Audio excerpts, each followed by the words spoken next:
You're listening to the Missionary Perspective Podcast with veteran missionaries Eric Johnson and Joshua Mead. We're glad you could join us. We trust this podcast will be both a blessing and a challenge as we relate topics in world evangelism from a missionary perspective. Now, here's Josh and Eric. Eric, I'm so excited to be here this week and connect with you again. I love these discussions. I think if anything, even if we don't have anybody listening, it does good to my heart and soul to be able to connect with you and have these discussions, work out some of these life issues as a missionary. So before we get started, how is your week? How are things going with the Johnsons? Well, as you know, in the mission field, it's always exciting, but we're very blessed to have this week, for the first time in 2 years, our Bible conference, or what some might call like their fall revival. We had three wonderful preachers from the Capitol come and share God's Word, and I praised the Lord last night. After two nights of a good amount of people coming, last night we had a full church, and the Spirit of the Lord was there, and we saw a lot of great decisions. So it was a great week, and you know, in real life, my father is in the hospital with COVID and not doing so great, but thankfully this week he's started to rebound. So that's part of missions life, is dealing with things present in front of you and things that are far away. But boy, I tell you, this week has been also a great spiritual week, how the Lord has just met our needs and given us peace that passes all understanding. So I also am very excited today to continue talking about missions and chronologically go into one of the most fun times of ministry. Yeah, I always found it, I find it weird. I mean, I don't feel old at all. I'm not even 40 yet, okay? I'm still a spring chicken, all right? But I get called now a veteran missionary, which is just strange to me. But we're going to talk about the first term, all right? When we were rookies, just getting into the field, what's the experience? What was it like? And so we went back in the time machine to really go back and bring up some of those memories. Some are great memories, some are not so fun memories. But we're going to talk a little bit about what is the first term like? What are some of the adjustments you make? What's the experience? How should you approach your first term? And we're going to start off, Eric. Do you remember what were your first few weeks on the field like for you? Now, I'm sure you took a survey trip, and this podcast won't be about that, this episode. We're going to talk about you knew you were going to the Dominican Republic. You knew where you were going, but now you're living in the Dominican Republic. So what were those first few weeks like, knowing that I'm on the ground now, we're here to stay? What was that like for you and your family? Well, for us, it was certainly very, very exciting. Now, it's funny you mentioned the survey trip. I was just thinking back before we started recording and adding in my mind, I believe I personally went on 6 different trips to the Dominican before I got there. So I had spent a lot of time in the Dominican, but it's amazing how different it felt when we purchased that one-way ticket and got off the airplane for the first time as permanent missionaries. And so first of all, it was very, very exciting because of the many years of training and preparing, and then the last couple months of packing before we got there. So that was the very first thrill, was like, wow, we're finally here in the Dominican Republic as missionaries. The second feeling was one of probably, I would consider, nerve-wracking. Because when we first got here, we shipped a container. And for those of you who've ever shipped a container, that is a very nerve-wracking process, really on both ends, the preparation side, but also especially when you get to the field and the unknown of how much the cost will be, and the fear that and angst that would be there if you're being taken advantage of by others. But however, we were very, very blessed to have a wonderful Christian lawyer who helped missionaries out and really was able to resolve everything in 2 weeks, which here in the Dominican, I'm not sure in other places, it was a miracle. It was really quick, very economical. Practically everything was exonerated. So that was very nerve-wracking for those 2 weeks. But once we got our container and got into our home, it was very exciting. Everything was fresh and new. And even though we had spent a lot of time there, it just had a different feel. And so for us, that was our feeling: exhilaration, some nerves, and then just this, everything is new. Now, how about you guys? I'm guessing you probably had a similar experience in some ways and different in others. Yeah, you know, we knew what we were getting into. I knew since I was a freshman in college, I was going to Senegal as a missionary. My wife had a little bit different of an experience and expectation going into it. She always thought she'd be married to a pastor going back to her home province of Nova Scotia. And so when she found out she was going to go to the desert in Africa, it was a little bit of a shock for her. And we were able to make one short trip, just a couple week trip while we were in language school because she hadn't been to Africa yet, to Senegal. And then, landing in the country, knowing this is where we're at, we're moving in. Really, there's 3 words I use to describe it. Well, 4 words. Number 1, sensory overload. Number 2, exhaustion. And number 3, excitement. Yeah. You're dealing with all those emotions. You're excited. You're exhausted because of time change. And then climate change. We went from, we left in September, I think 9th is when we arrived from Michigan. So it's already the fall in Michigan, and we get here at the peak of hot season. And so we're at about 100, 110 degree weather. And so we immediately, our bodies are trying to adjust and deal with that. We joked about, gaining 40 pounds on deputation. I probably lost that much within the first few months of being here, because not only are we adjusting to the schedule change, the temperature change, but we're also adjusting to food changes. Everything was changing. And so, you look at it a little bit differently, knowing that this is where we are to live. And so we better start, cracking down and getting serious about how things are going to work here. And so, a lot of excitement, a lot of exhaustion, and just still taking everything in. Now, going to the field, when you raise support, you had goals and expectations, and those are important and necessary. I think we need to be able to not only visualize, what it is we believe God wants us to do. We have to be able to communicate that so that our supporters understand this is why we're going to the field. We need to be able to communicate it so we understand what God expects of us from, scriptures and his command to reach the lost. But when you get to the field, things change in how you approach ministry, in that things you probably never considered before now become a reality. What were some of your expectations and goals when you arrived to the field, and how did they change? Maybe how quickly did they change before how long before you had to adjust some of what you assumed would work? Because I found that sometimes there are things in what you do in ministry that not every missionary can really, you change your approach because you're living your life in the culture now, but you don't really know how to communicate that change.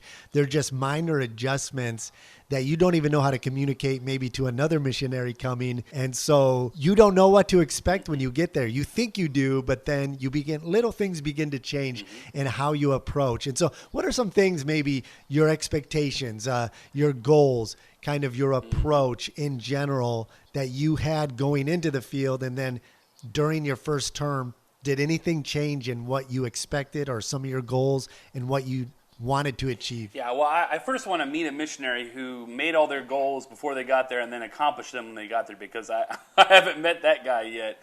And it is true, I think there is such a zeal and fervor, and probably you were like this, and those who were in language school for a year, just working on language school, chomping at the bit to get into ministry and start your first church. You probably did like we did. I remember, in fact, Holly and I, we prayed about it, but the August before we left to go to the Dominican in February, so about 6-7 months ahead of time, we, while in language school, made the commitment that we were going to start our church a year from that day. So, we hadn't been in our country yet. We haven't met a single person in our town, but we're like, in August of 2009, we're going to start our church. And part of that might have been because of the influence of some of the circles we were running at the time that really propagated that, we'll say. And there's certainly nothing wrong with goals. But I think I am actually glad, as I look back now, that we made that goal. Because I think when we first got to the field, there are two, there's one side of the coin, which is, you really are, as you said, in sensory overload. And you have to catch your breath and understand what's going on. But I think also having that goal helped us push us towards a goal and what we needed to do with our time. And so we did start our first church that first August. It was about 6 months after we got there. And that really helped us kind of have a direction. But I had other goals too, as far as thinking how many people would receive the Lord and how many people were going to complete discipleship after they began. And let's just say those mostly fell by the wayside pretty quickly. And basically we became more, and this is how I say I would change my approach, instead of maybe writing down what I'm going to do, I spent a lot more time going to visit other veteran missionaries. We were blessed to have a number of missionaries on our island, and I would go see their ministries and have lunches with them and go in their homes and really start to find out their experiences. Obviously every church is different, every town is different, every sector of a city are different. But we started kind of accumulating what Dominican church life is like, what the expectation levels are, how to reach people. And that really helped recalibrate our focus to have maybe more attainable goals, reasonable goals, and set our sights that way. And that took a little while. That wasn't something that happened like in the first 2 or 3 months. That took time getting to know these missionaries, spend time in their ministries, and then really helped understand that whatever ministry struggles we were having, experiencing, weren't unique to us. And I think that's really important to have friendships that way so that you can not necessarily commiserate together, because that can happen sometimes too with missionaries. They can get together and it can be negative. But it's more to understand the truth of the experience so that your expectations are not unattainable, but ones that are reasonable. Absolutely, definitely. I would agree with that. You're going to have different vision. You're going to have goals. You're going to have expectations. But so often that'll get turned upside down on its head. And I think what you said is so important, that we did the same thing. There are very few missionaries in our part of the world where we're at here in northern Senegal. But that being said, we would go out in our first term. I would evaluate any ministry that was here, what was working for them, what allowed them to maintain a long-term ministry, how are they still here, and so really our first term for us, and I could say this with all sincerity, I had a big vision. I'm excited about what the Lord's doing here, but in my mind, for me personally, I knew that our first term was going to be our learning term. And ministry-wise, and I have no qualms telling pastors this and telling other missionaries this, but my first term, I had zero expectations of any ministry establishing of any ministry, of seeing any goals attained. Our goal was to learn the language and adapt to the culture. I remember speaking to, early on, I was speaking to a young man here who eventually became our pastor, Malik Job, who's the lead pastor of our church here. And we were talking early on, and one of the things he said really stood out to me.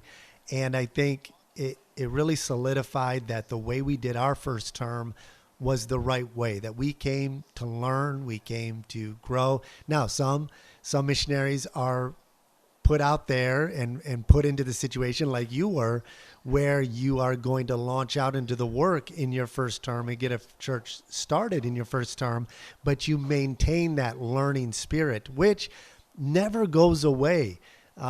Any missionary that is going to stay in the field for a long extended period of time is always learning, always keeping that spirit of openness, of learning. At least I hope they would, But that being said, Sure. We were really here to learn, find out what was working, what we can implement.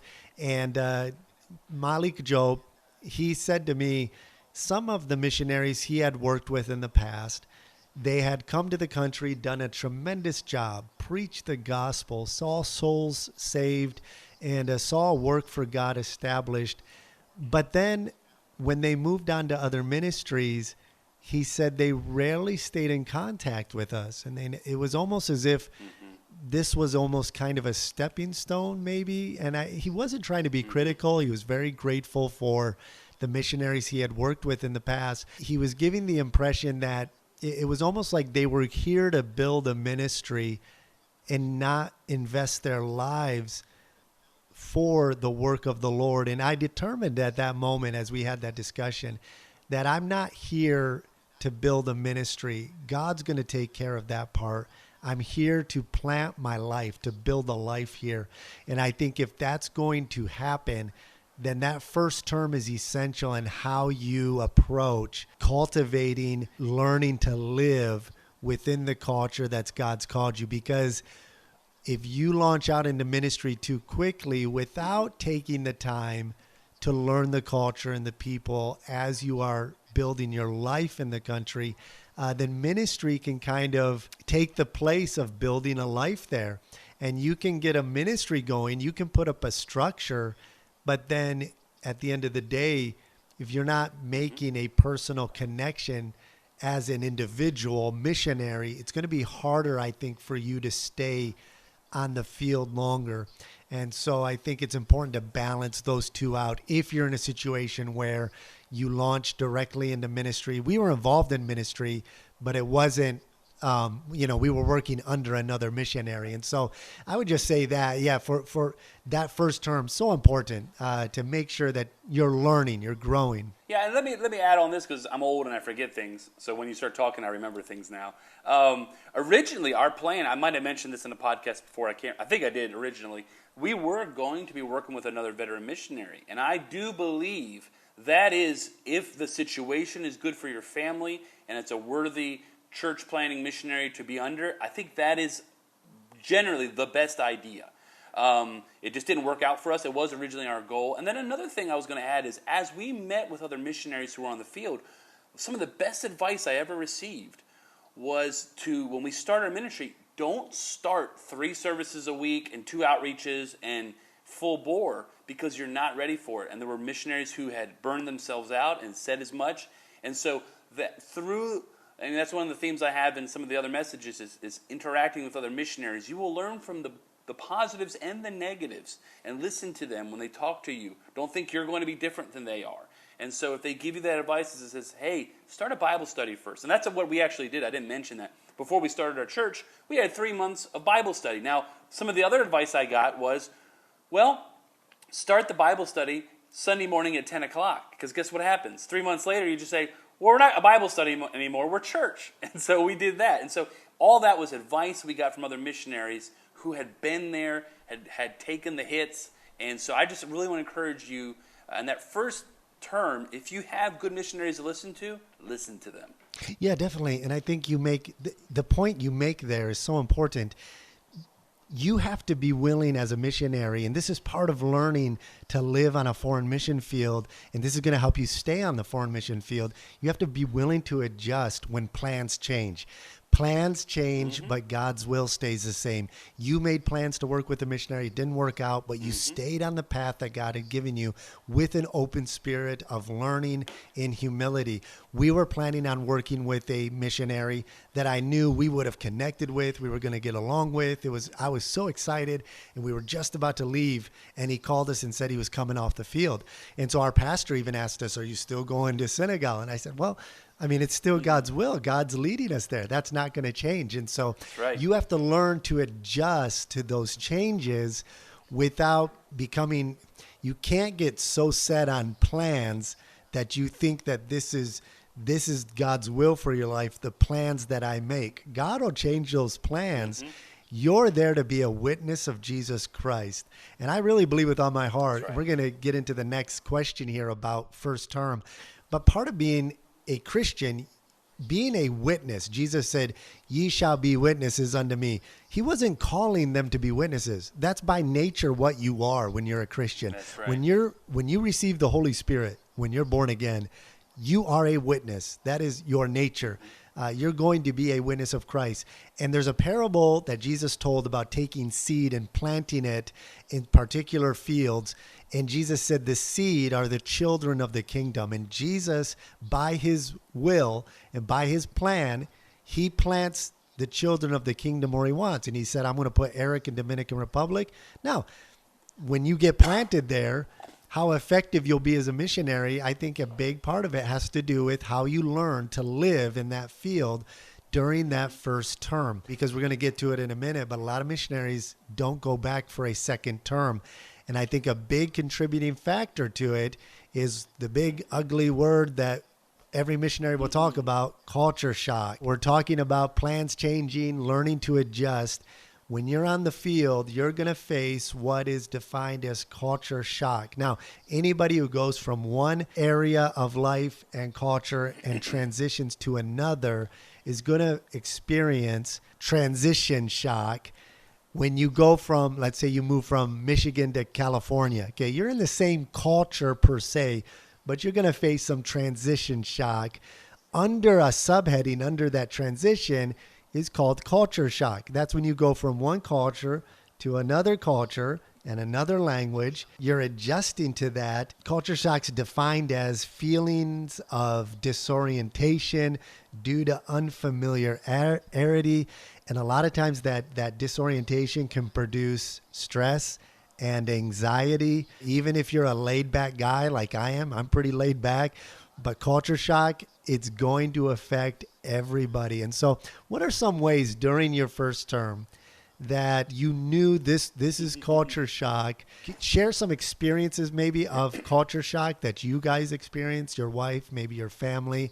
And then we're going to talk a little bit about some of the stages of culture shock, what to avoid when you're learning to deal with culture shock, and then how you can overcome it. So what were some of the things that you dealt with, and do you still deal with culture shock? Yeah, so this is kind of the meat of our episode today, so we're going to camp here a little bit. And let me just put this out there as a disclaimer right away. I love living in the Dominican Republic. I love the Dominican people.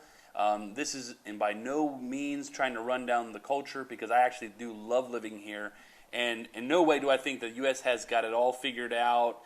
We certainly have many faults and problems. In fact, I have loved living in this culture where there are many things that the United States has backwards that the Dominican has right. And so, but that being said, it is so true what Josh said, that when you switch places in life, whatever kind of transition that is, whether it be language, culture, there are shocks to our system. And every shock is different. You know, me talking about living in a Caribbean island is going to be severely different than Josh in, Western Africa. But we all still have to understand they are shocks to our system, and we have to deal with them, because if we don't deal with them properly, we're going to have burnout, we're going to have problems, our family's going to be affected, our ministry is not going to be as blessed. And so for us personally, some of the things we dealt with in the very beginning, and this was really right off the bat, this was difficult for me, was dealing with people who weren't completely honest with you. I remember when we were going through the situation with our container, going over the manifest inside the office. Now, the lawyer's doing all the work. I'm sitting on the side, but I know enough Spanish that I understand what's being said, and I'm looking through this manifest. You know, this manifest has things on it that they're trying to put tax on that simply we didn't ship. I just don't understand how are these things on this manifest. And my lawyer friend's trying to explain to me, it doesn't matter.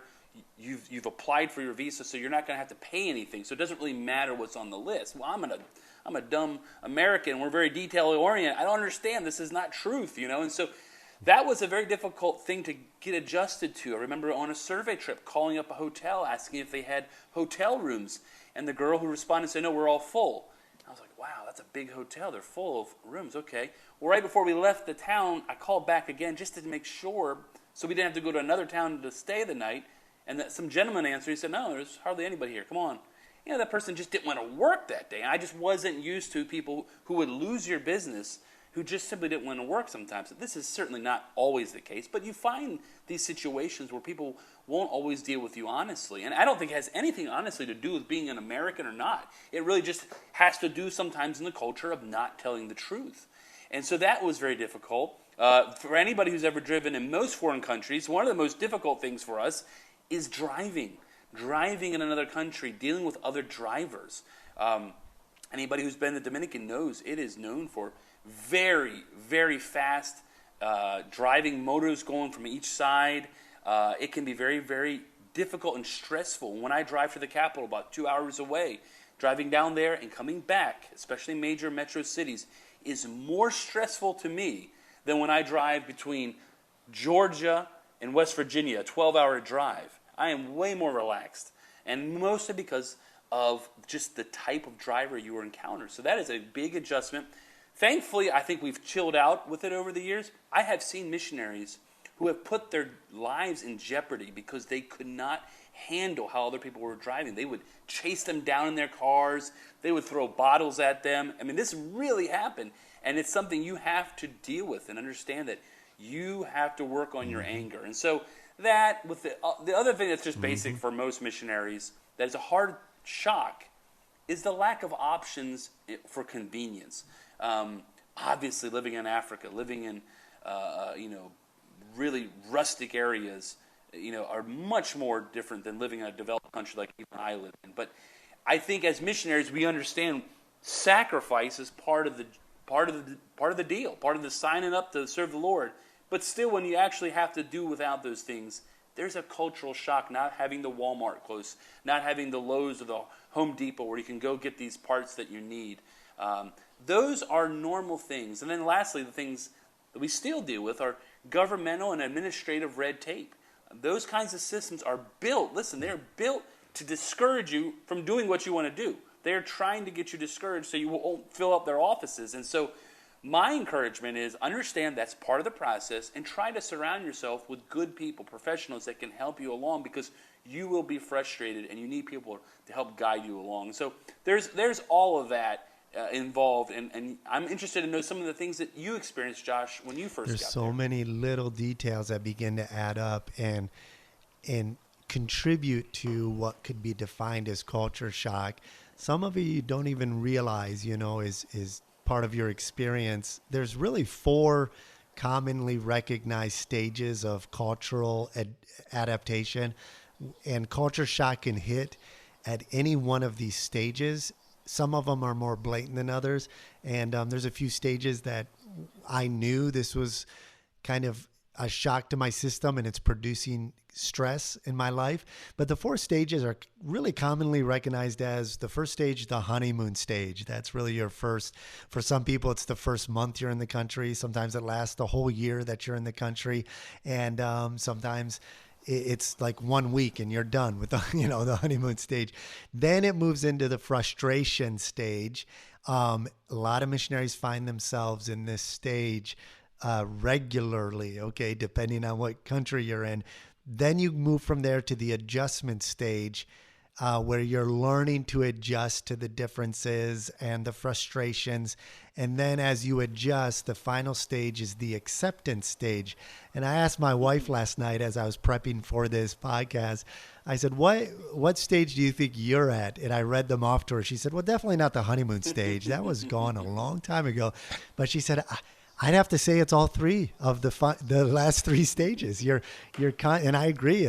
You're always in this cycle of being in one of those 3 stages. Now, I'll be honest, our first term, and I won't get into too many details because we're going to go over this in another episode, which would be covering relationships and working with coworkers and other missionaries. But there were issues, with some of what we dealt with more on the missionary side of just learning to develop a team, that it almost overshadowed some of the culture shock aspects. And I really didn't face what I could palatably define as real culture shock until our second term. And I'll share that story in a minute. But I guess our first big experience was getting our container out. You're going through all the red tape, and I approach things real simply. It's just, this is their way of doing it, so I'll just accept it. What's the big deal? All right. It's just the way of doing it.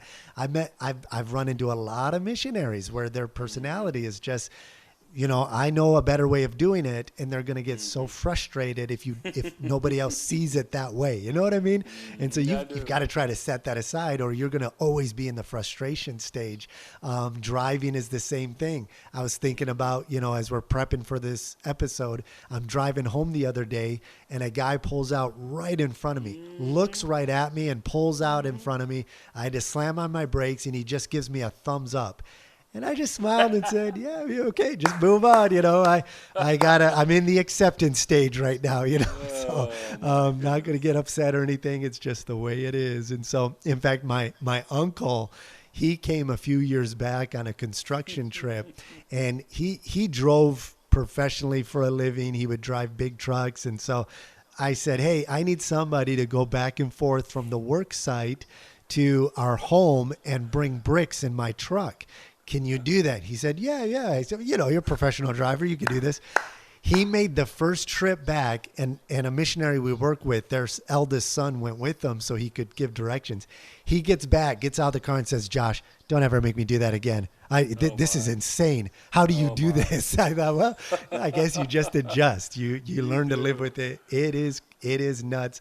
But I remember getting our container out, and It was so complicated that we had a scooter that we were importing. They said we weren't allowed to import it because it was over 50 cc unless it was brand new. I said, well, there's only about 25 miles on this thing. It's brand new. Like we just rode it around a couple times. It's brand new scooter. They're like, no, you're going to have to pay taxes on it, basically 80% tax.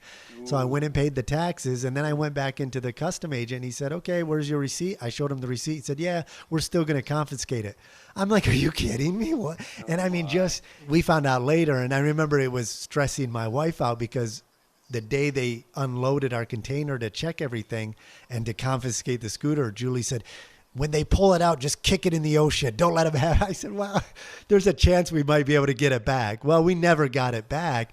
But we found out later, though, that custom agent's wife worked for a mission. She was caught stealing and was fired by that mission. And we were the first missionaries that this custom agent dealt with. And so he threw the book at us. And so we just happened to be the victims of, his wrath there. But it was stressful. It's like, why is this happening? Why are we doing it this way? But really our first term, a lot. I can't say we faced a lot of culture shock because again, I came to Senegal expecting it to be bad. And it was, okay. It's not the greatest place to live. Now the people are amazing. And we're going to talk about that in a minute. Okay. Cause I want to get to, here's what I've noticed. Okay.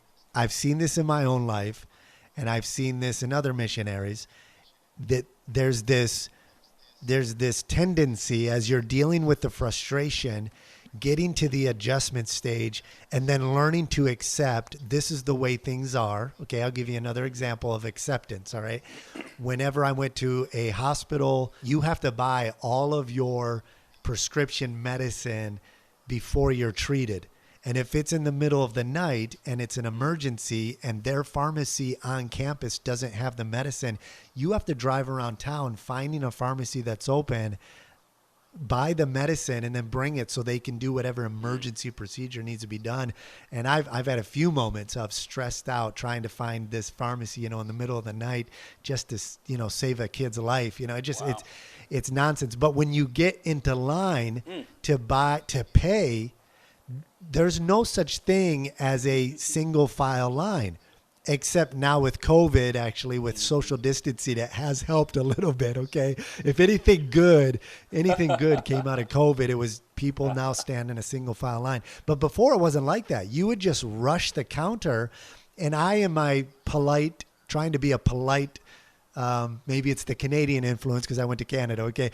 Not being a, boisterous American, but the polite Canadian side training in me. I didn't want to, cut in line. So I would try to stand in line, and every time people would cut in, they'd butt in, they'll push you over, and they're not being rude. They're just not, that's just the way they do it. And it took me about till my third term when I had to go pay for something. It was an emergency. And I thought, you know what? This is the way it is here. I'm just going to do as they do. And I just butted my way in. I'm a tall guy, just pushed everybody out of the way. And nobody got mad at me. They're like, well, okay, good for you, guy. Good for you. That's the way we do it here. And so it's learning to get to that acceptance stage where, all right, I'm not going to wait in line. I'm not going to be rude, but I'm just going to do what they do here. I'm going to accept that some people are going to cut me, and sometimes I'm going to cut somebody. It's just the way we do things here. Now, how do you get to the acceptance stage? Okay. And have you seen this tendency or maybe this temptation in your own life that maybe you get to the acceptance stage, but you're bitter about it? Or maybe, and I've seen this in some missionaries, where they develop what I would call a cultural superiority complex. Not a racist thing. They don't look down on the people. They don't look down on, the individuals. So they're not like, you're a different skin color, you're a different ethnicity, so you're inferior to me. But it's this complex. I've seen some foreign workers and missionaries develop that our way of doing things is superior, and these people, while I've accepted the way these people do things, we have a better way of doing it. And it has nothing to do with viewing the individual as a lesser, but you're looking at the way of life as lesser. And that comes out though in the way that you interact with people. People interact. Have you had that tendency at all in the way things are to get to the acceptance stage?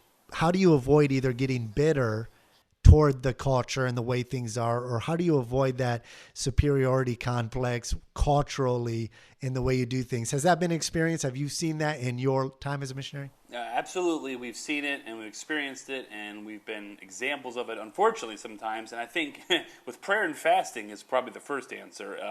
Right. You have to understand that this is real. Now, I will say, I'm going to add a little bit of something, and this is something one day, if we're ever strong enough to tackle something like this, I unfortunately have met missionaries where you might say that race did come into it. So I want to just be very careful to say we have to be very careful of that.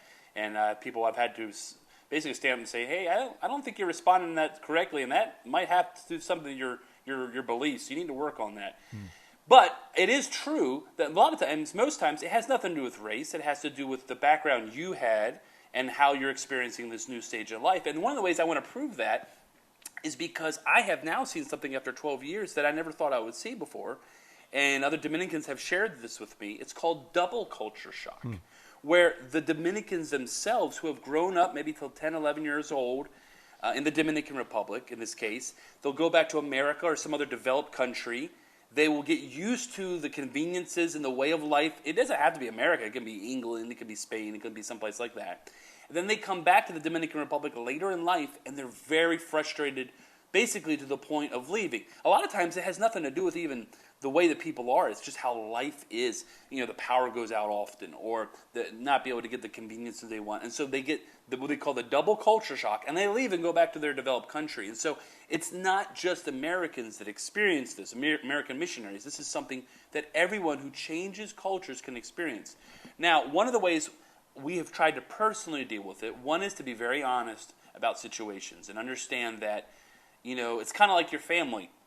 When you're married, you understand how wonderful your family is that you came from, your wife's family, your family, and that there are wonderful things to reflect on and be happy for. But you understand your family's not perfect. And so you choose to accept the wonderful things and say, because of these disadvantages, I have to work harder at these. It's the same thing, I think, with culture shock. It's like we're going to take the wonderful things of this culture and realize some of these parts we're never going to change. I think some Americans just felt they could change it, and it's like, no, listen, this is how it is. You have to learn to deal with it. One missionary told me something that I still remember today, and I think it's really good. It has to do with furloughs, and we'll talk about furloughs on another time. But he said, I stay as long as I can before I'm so basically fed up, and I got to get out of here for a little while. And for him, it was about 18 months to 2 years. He'd go home, recalibrate, renew, get some Chick-fil-A or whatever. And then he said, usually after about a month or two, I'm like, oh, I miss those people. I got to go back there and serve, And so it's funny. It's kind of like that exhaust pipe that you have to release the pressure. And you have to find that pressure. Understand it's true. It will build up. You've got to do it spiritually, understanding God's called you there, but also understanding that it's a reality that you need to deal with. There are bad realities. Obviously, you don't accept bad things in the culture. You preach against them. But if some of it's just the way the culture is and how they maneuver and do things, my wife was explaining to me one thing, because we were talking about this beforehand as well. The way that Dominicans clean their homes is different than Americans in the sense that because most floors are tiled floors, they're not rugs and things like that, they will put as much water as you can imagine on the ground. Yeah. And they put it on the walls. And my wife, she went crazy, like, whoa, what are they doing? They're going to ruin it. That was their way. And it took a while for us to realize, if you're not ruining things, it's just a different way to how to do things. You need to learn to adapt to it. And so I think all of missionary life is learning to adapt to things. If there are things that are obviously against God's word, you should stand up and try. That's one of the reasons God's called you to be salt and light there. But if it's just a difference, you need to learn to adapt and not be frustrated if you can to it, and just learn to roll with the punches and say, God, you've called me to learn how to live in this place and declare your name. Absolutely.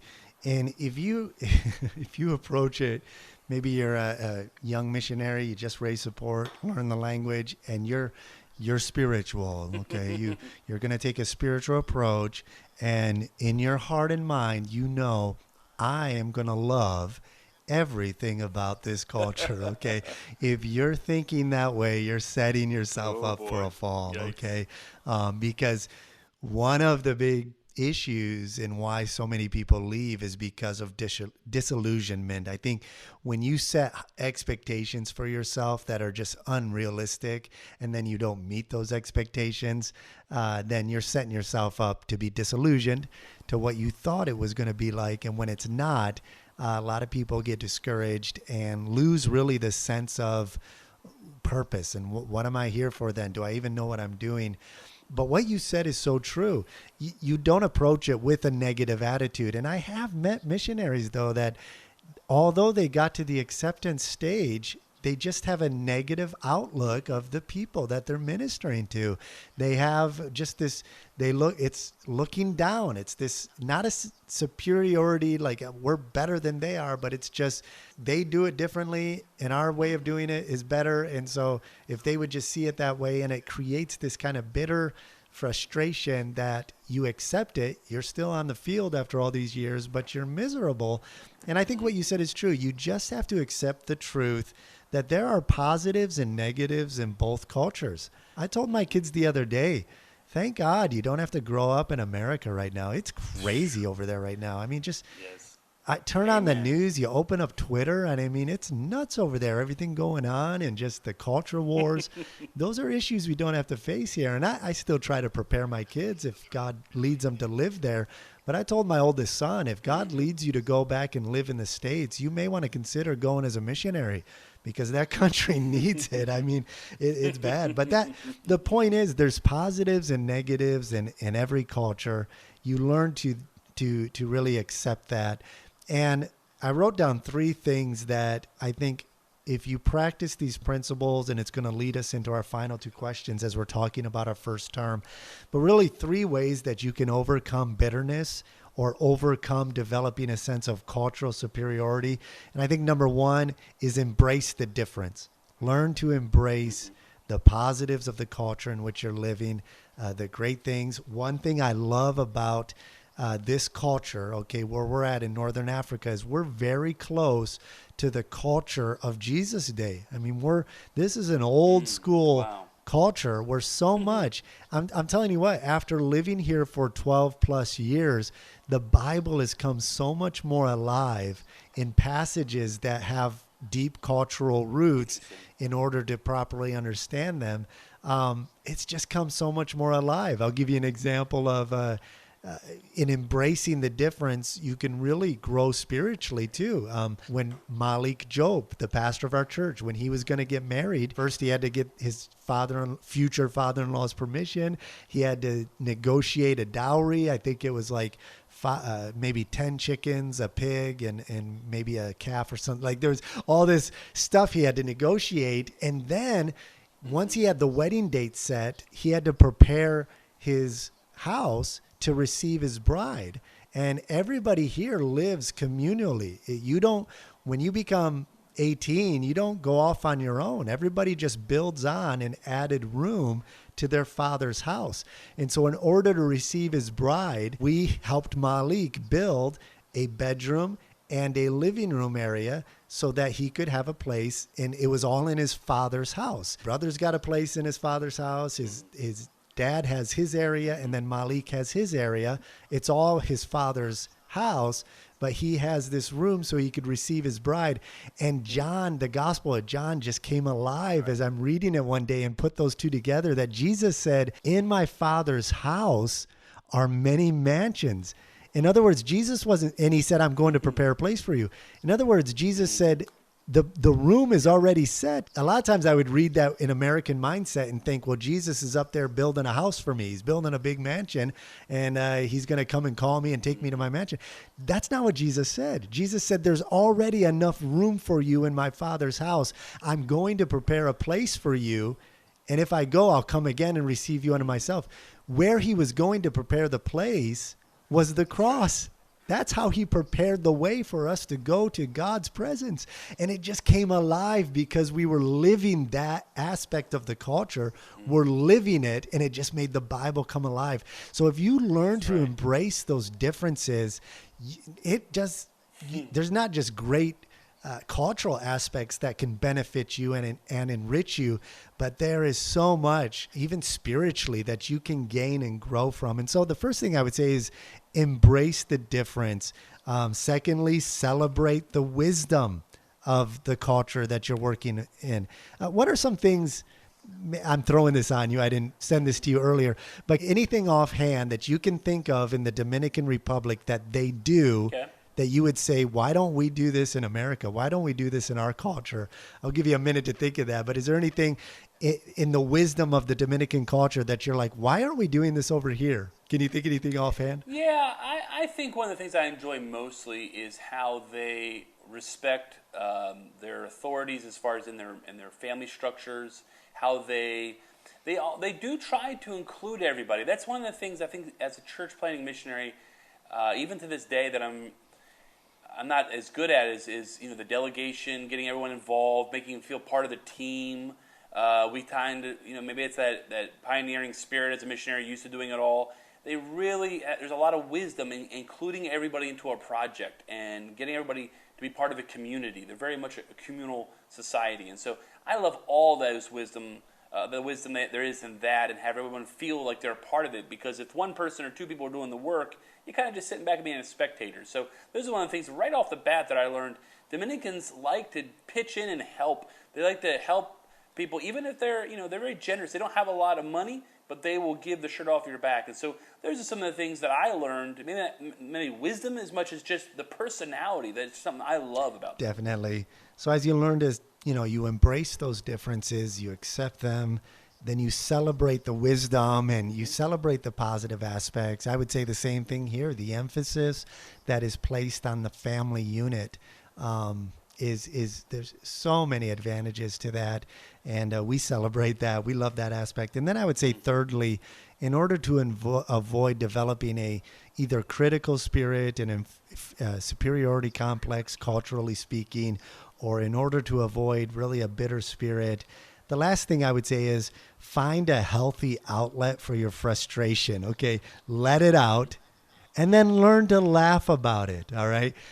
You need to relieve that pressure of the frustration, but then you got to learn to laugh about it, because if you don't, that's just going to fester up. And like you said, you've seen missionaries throwing bottles at people, cutting them off. Goodness. I've seen missionaries do some awful things, and missionaries are just humans. Missionaries are just carnal people as much as everybody else is. All you're doing with a missionary is taking them out of their own culture where there's enough frustrations and putting them in another language and culture where those things are compounded. And so you got to show a little grace with missionaries, and sometimes, they can get a little bit ornery with some of the differences. But at the end of the day, you have to learn not only to just, let that out, but you got to learn to laugh about it as well. And so really that leads into kind of, it was our fifth question that we're going to look at, but what are some ways that you as a family find an outlet? Let's say you're reaching that stress level. You can feel the tension in your family. You still it's a year until you can do a trip home to the States to relieve that. What do you do in country? What's some things you do as a family or as even just yourself to kind of find an outlet for those pressures and tensions of life on the foreign field? Well, especially early on when things were new and we had less ministry responsibilities. We had one Bible study a week at that time. And, we really tried to explore our country the best we could. We tried to go around, and it's obviously a beautiful country, and see more of it, learn more about its history. We tried to, as I mentioned earlier, get to know other missionaries in different parts of the country, learn more about it. I think that's really important to get out, because once you got a full schedule, you're not going to do that very often. So that's a really important part of using that time wisely. Another thing is try to make your home as relaxing and as comfortable as possible. This is obviously based upon your circumstance. Do your best to get the safest home you possibly can. Make that a top priority. Our instance, I haven't talked about this a lot, but when we were in Costa Rica, we were in what we thought was a safe apartment. I came home with some groceries one day. My wife was tied up in the back. They had robbed us of all of our things, and thankfully they didn't hurt her or the baby. But after that, I dedicated more than ever when we got to the Dominican Republic that we were going to get the safest, when I say nicest, I mean the most secure home that I could provide. And the Lord gave us that, a wonderful sanctuary that no matter how difficult the day is out in the streets and doing different things in life, that when we come home, it's just our place. It's a very comfortable setting. We can relax. It can be very American. It doesn't have to be a Dominican home. It can be a very American home because we're Americans. And then when Dominicans come into our home, the expectation is not that we're going to have a Dominican home, that we're going to have an American home. And they love learning about that. And so I think that's a wonderful thing about connecting with another culture, is showing them your culture. And then another thing I would say, just kind of add at this point, is don't be afraid to have hobbies and points of interest that you use. Some guys it's golf, some guys it's, like Josh, he's a workout machine. Yeah. And but for me, I love sports, and it's funny. The first couple of years, maybe 4 or 5 years even, it was very intense for those who learn another language, and when they preach it, like you come home exhausted. Your mind is exhausted. You've used up all of your mental and your intellectual capabilities, and you are you're tired.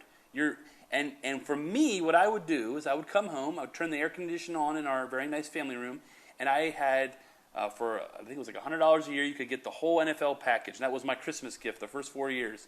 And even though I don't watch that much NFL now, back then, just watching American football, watching American commercials, it made me feel like I'm back home. I can recharge. This is just normal to me. And for everybody, you got to find those things. Those are silly things. Now, obviously, spiritually, one of the ways we renew is we invested in ourselves with books and podcasts and messages. But that is for your spiritual. There is literally a part of you that needs to have some connections back home just to feel normal. And for me, it was something silly like American football. I don't know what it's going to be for you, listener, listening, but you need to find those things because there's no shame in having a hobby. It shouldn't dominate your life by any means, but there are times when you just need distractions from life that help you reconnect with who you were before you got there. That is 100%. I'm 100% behind everything you said. This is more for the missionary, the husband. Make security your number one priority. But then as an outlet, I remember our director came and he had been a missionary in Africa for several years. And he said, make your home American, make it a getaway. And he even recommended to us, he said, you're going to receive people here into your home. Have a separate receiving area where you can receive them, where there's not even access to kind of your sanctuary. You need to be able to have that getaway. And as you're trying to find those ways to find an outlet, you're not being unspiritual. Look, if you're going to get carnal and blow your lid and get all upset and have anger issues over the culture, find some sort of, it may not be spiritual, but find something as an outlet. Do you enjoy football, baseball or sports or cooking or, working out? Find a hobby, something that you're not going to throw a bunch of time into it, but something that you can find time to relieve that pressure and just kind of make an escape. And then family time. I would just add to that, make deliberate family time. I've interviewed several missionary kids, and we're going to do a whole nother episode on missionary kids, but I interviewed several missionary kids whenever I would preach in a Bible college. And I would ask them, what were some of the things your parents did that caused you to not be bitter and that it attributed to helping you want to serve the Lord in either going back to your field or, going to Bible college and not just, giving up on the Lord and everything. And every one of them, out of all of their answers, they each had this same response. They said, we always had time as a family, and specifically, but my father was always approachable. He was always available to us. And that was a big deal. And so I took that to heart every time I would talk to somebody, and I want to make sure my kids know that we're doing ministry as a family. This isn't just my ministry, it's the Lord's ministry, and each of us can plug into it as a family to glorify the Lord. My number one students in my discipleship are my kids. If I'm not cultivating and discipling my kids, it doesn't matter how many people I disciple here. I want to disciple them and make that a priority. But all that being said, boy, that's good. Have an outlet, find ways that you can relieve some of that stress and that pressure. And as we finish up here, what are some ways, and maybe we can devote another podcast to this because it is an issue. So many missionaries leave the field and don't come back. And so what are some, let's just talk about it generically, and then maybe another podcast in the future. We'll get into some details on how to avoid that. But why doesn't a missionary, what would cause him from raising support, learning the language, and then he gets to the field, he spends 3 to 4 years, and then he never goes back? I don't think it's God's plan to cause somebody to do that, raise all that support, spend all that time, and then say, well, God's not leading us back. Now, things happen. I get it.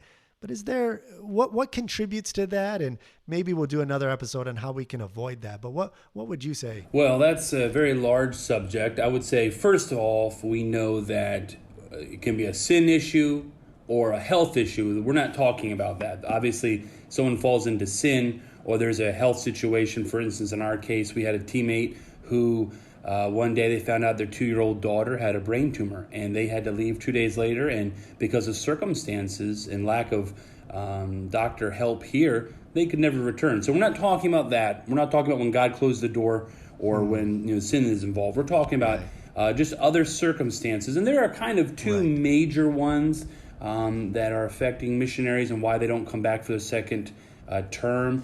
Usually, these are one of the two. I don't know what order you might say they are. One is usually lack of financial support. We spoke about this in our deputation episode, but for whatever reason, many people come to the field significantly undersupported, and this can cause so many issues. It can cause fears for not providing for your family, lack of resources to be able to reach the lost, or even simply rent a space for ministry. And so that can really impact those, and they just feel like they can't properly have the ministry they want. And that's why we make it such a priority when we were encouraging young missionaries, get your support. Maybe veteran missionaries, go back and get more support so you can do the work that God's called you. And so that's one of the main reasons. Another reason is usually family problems. It can be problems in a marriage.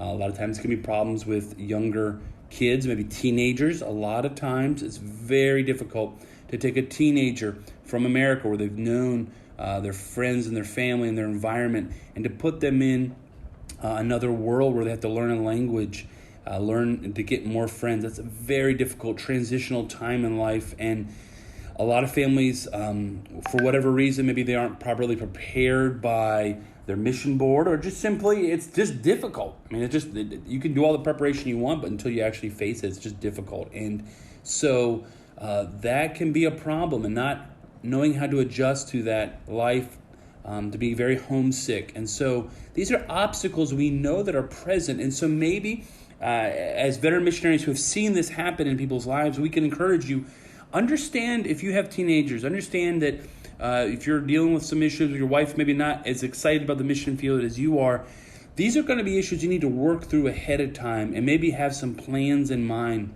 Maybe the first Christmas, you can have some funds set aside where you'll go back and see family real quick. It won't be a full furlough. I know that doesn't always work for people who are far, far away, and the cost is very large, but there are ways you can maybe see ahead of time and talk to veteran missionaries how they dealt with times away, and get some wisdom on how to properly prepare your family the best you possibly can. It's not going to be easy, but knowing that these are the two greatest causes for missionaries not going back for the second term can help you kind of look ahead. And then sometimes it can also be from slow or non-growth of a ministry, and that can be from lots of reasons. It could be just simply lack of language acquisition. It also could be the bad location for your church, or just not properly understanding the socioeconomic situation where you're ministering. So that's the more practical, but I would say the two main reasons are family problems and lack of financial support. So make sure you are properly preparing for both. Well, that's so important.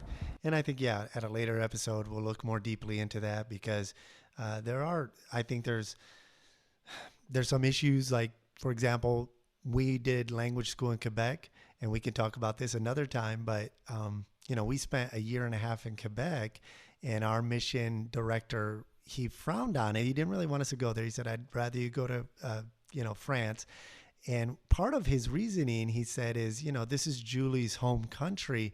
I think she'll be too close to home. And the honest truth was, we get to Quebec, and one of the subtleties of culture shock in a place like Quebec is she's Canadian, Quebecers are Canadian, but it's a whole nother world in Quebec. It's a whole nother culture.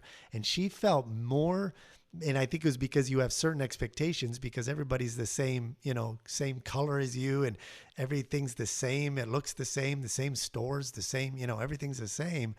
But it's night and day difference with the culture and the worldview and the way people think. And I think actually my wife struggled more with culture shock in Quebec than she did in Senegal, because she knew Senegal is a third world country. What else do you expect in certain ways of living? I mean, this is just the way it is. And I think for Julie, it was easier for her to accept living in a place like Senegal than it was even Quebec. I've really enjoyed this discussion. There's so much more we could add, but we've reached a little bit beyond an hour of discussion, and we could just keep going.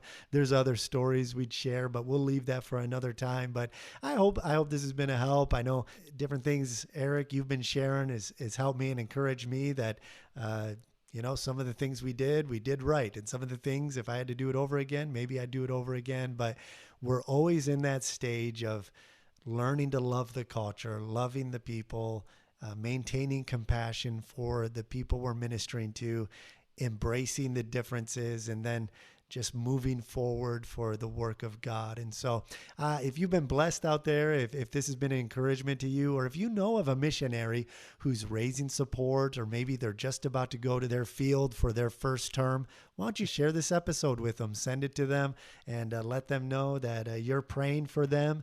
And here's some ideas from two guys who mostly learned from experience. And I think there's two things that helped us, Eric. Would you say we listened to people who knew what they were doing, and then we just learned from experience? And if you'll listen to people who've been there before, and then you just let God guide you in your experience and keep a humble and joyful spirit about you, you'll get through your first term no problem, and you'll be ready to knock out that second term.